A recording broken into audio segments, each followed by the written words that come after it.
Close your eyes for a second and picture this with me. A platter sliding into frame under warm kitchen lights.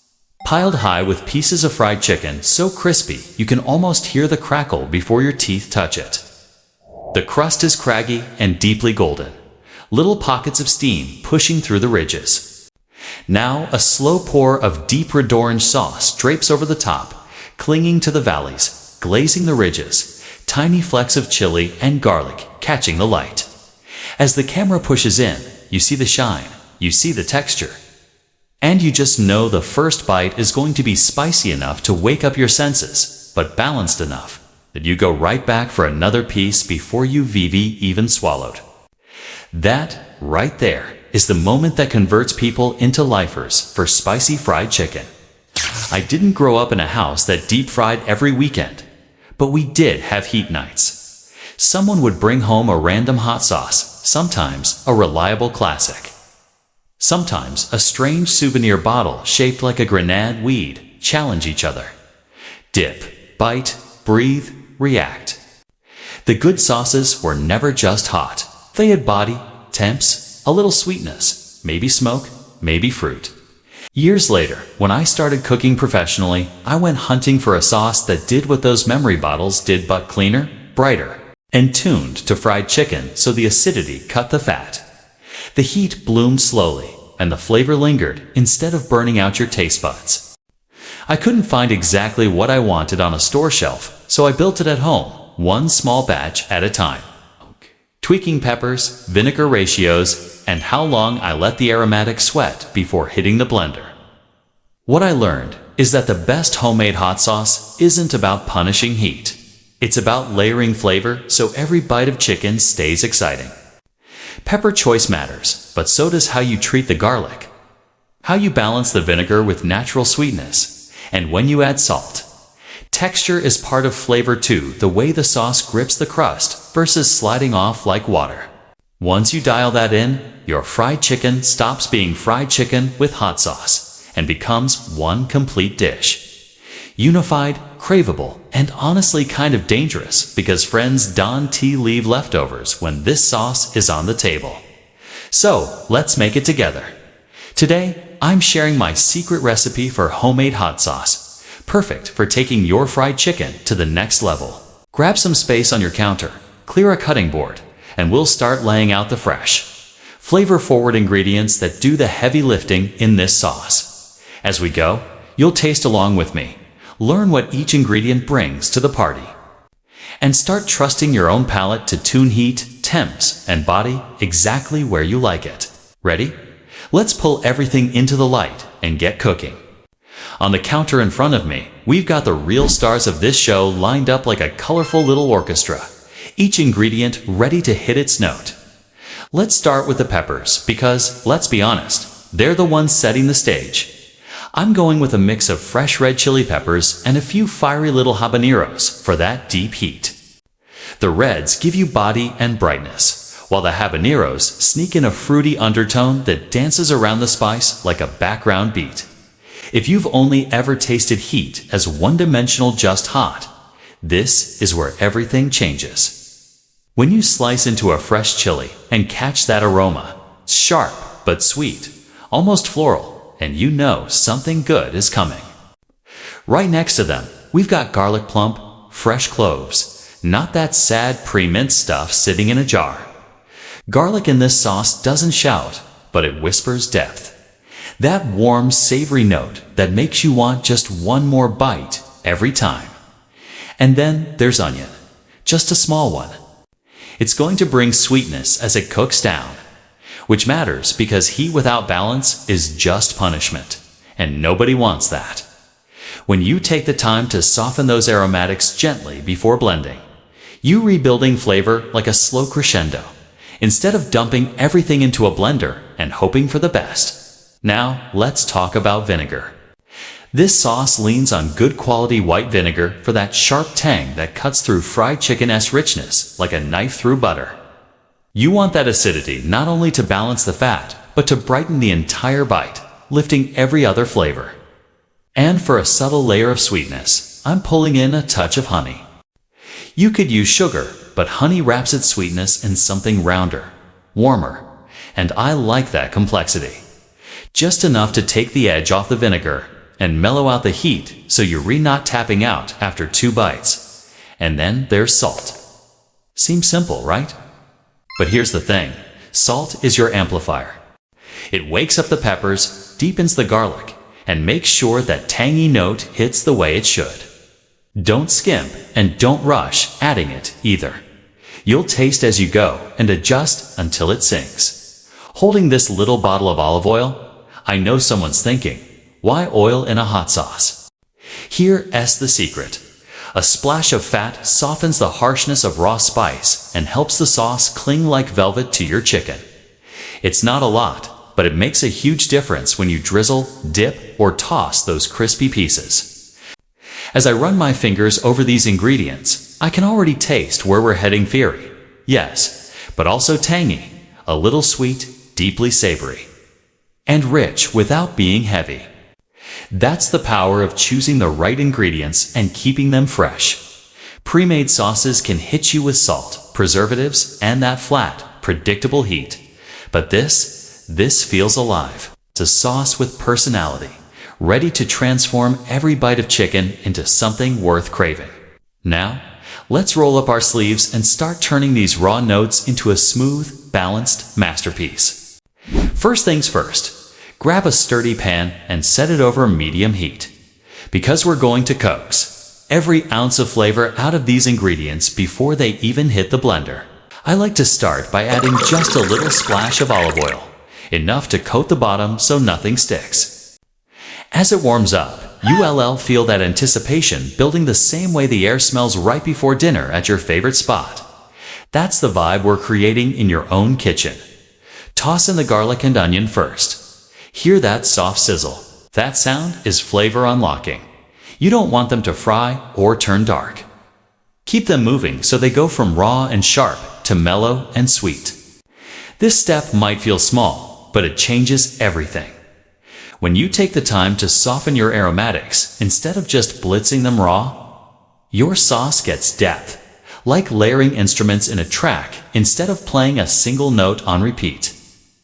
Once the garlic and onion are golden and fragrant, in go the peppers.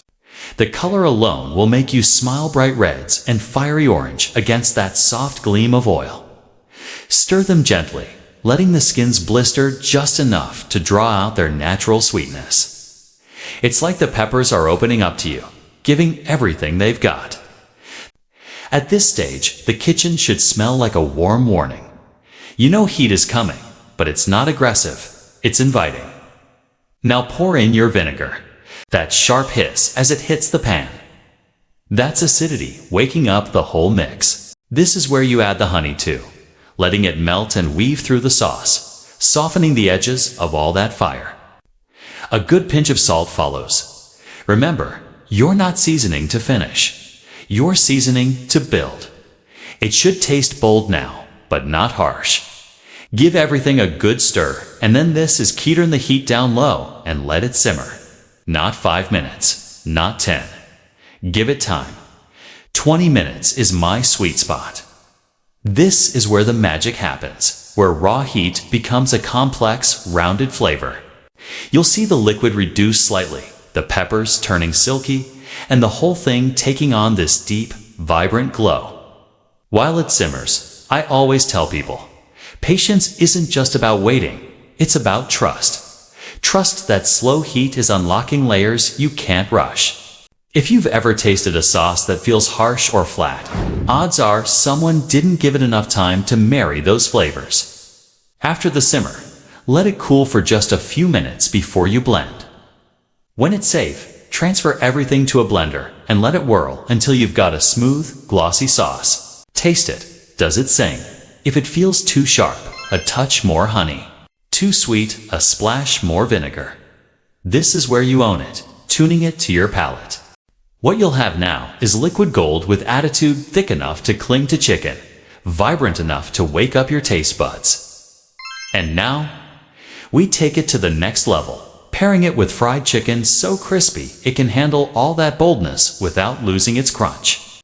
Now that your hot sauce is sitting there looking like pure fire in a jar, it's time to give it a worthy partner. Fried chicken that's so crunchy practically announces itself with every bite. Because, let's be honest, even the best sauce in the world deserves a crispy golden canvas that can stand up to its boldness. This part is all about getting that perfect balance of crunch on the outside, juicy tenderness on the inside, and a flavor that makes you close your eyes after the first bite. Start by choosing your chicken pieces. Thighs and drumsticks are my personal favorites because they stay moist and flavorful, even after a long fry. Breasts work too if you prefer lean, but you'll want to keep an eye on them to avoid drying out. Give your chicken a good rinse and pat it dry. Moisture is the enemy of crispness, so this step matters more than people think. For seasoning, don't hold back. Salt, black pepper, a little smoked paprika for that deep earthiness, maybe even a pinch of cayenne if you want an extra whisper of heat before the sauce even touches it. This seasoning isn't just for the coating. I rub some directly into the chicken and let it sit for a bit. If you've got the time, a quick buttermilk soak does wonders. Tenderizes the meat and gives your coating something to cling to later. Now for the coating. This is where the magic of texture happens. I go classic. A mix of flour with a little cornstarch for that shattering crunch. Don't forget to season the flour to every layer needs love. Then comes the dredge.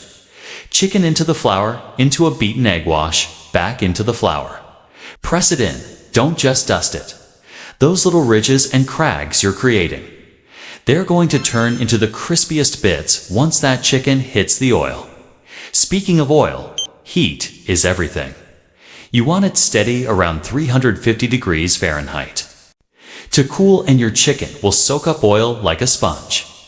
Too hot and the outside burns before the inside cooks.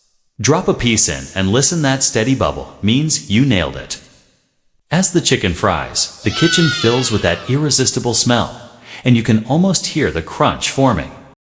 Flip gently. Let both sides reach that rich, golden brown color that says, yes, this is going to be amazing. When you pull the pieces out, let them rest on a wire rack instead of paper towels, so that crust stays proud and crisp, not soggy.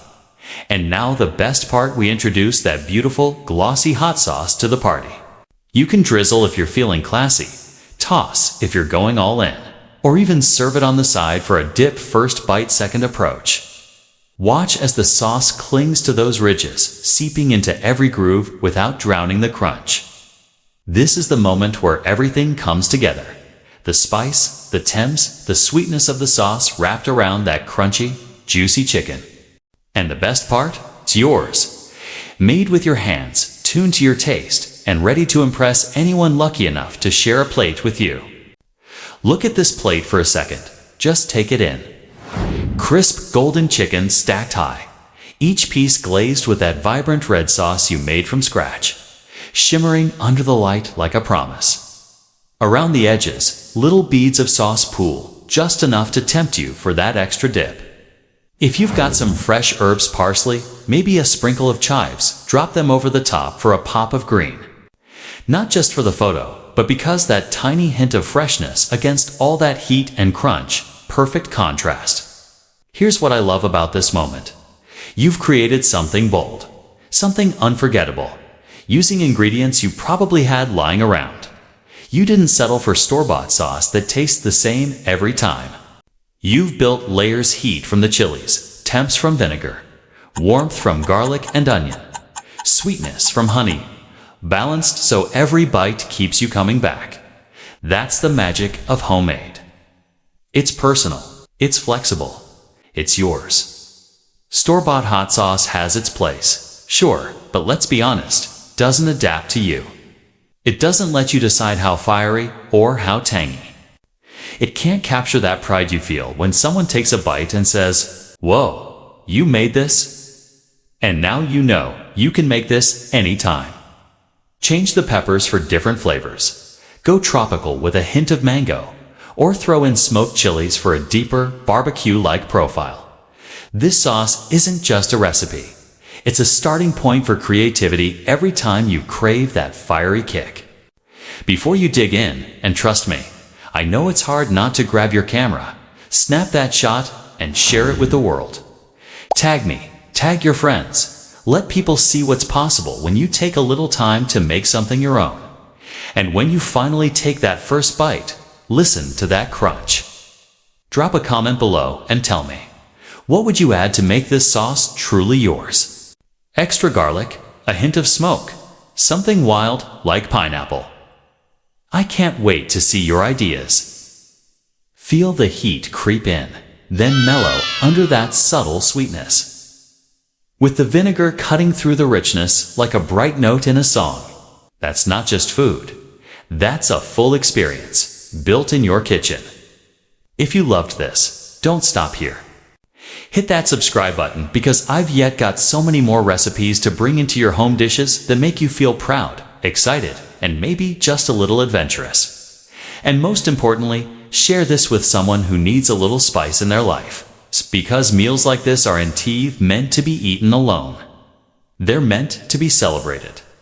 Now go, dig in, and enjoy every single bite of that crispy, spicy masterpiece you just created. END.